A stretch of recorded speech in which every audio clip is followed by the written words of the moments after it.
So one thing about the play that I thought was kind of strange or interesting was that Esther would marry George when she didn't really even know him. She had just written letters back and forth, and I find this strange because Esther didn't write her own letters to him. So how could she know or expect him to be the same person in the letters if she didn't even write? Like, for all she knows, somebody else could have been writing his letters for him as well. So two values that I thought were being expressed. The first one was determination.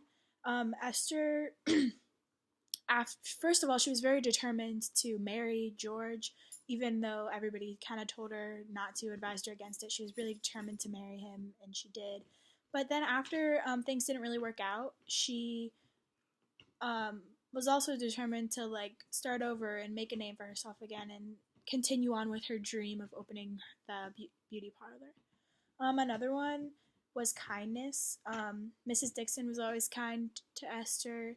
Um, yeah, she was always like a friend to her, and Esther could always count on her. And then also, I thought Mrs. Van Buren showed a lot of kindness to Esther, especially with Mrs. Van Buren being a white person.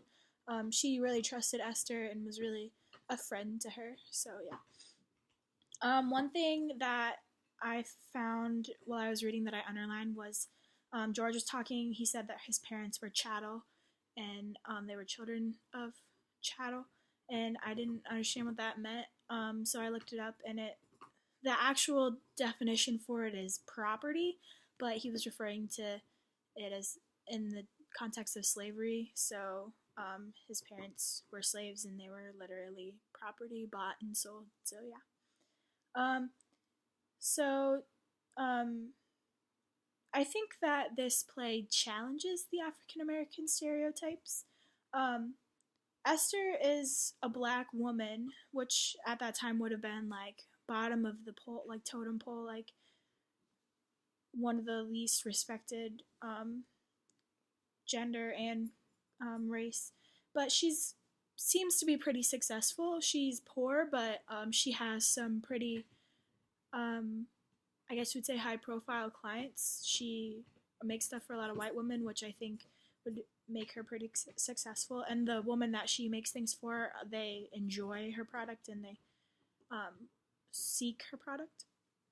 Um, and I also think um, Mrs. Van Buren was her client, but they seem to be friends, and so a black woman having a white friend at that time, I think that really does challenge African American stereotypes for that time. I do definitely think that African American stereotypes still exist in our society today.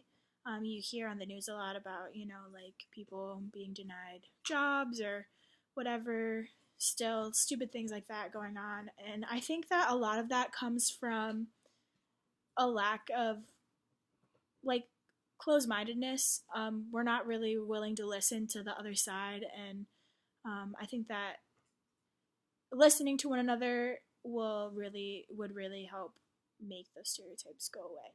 And lastly, my questions are: what do you think Esther's future holds? At the end of the story, it says that she has a smile on her face, so I'm just wondering like what she expects from her future and what she thinks that her future holds.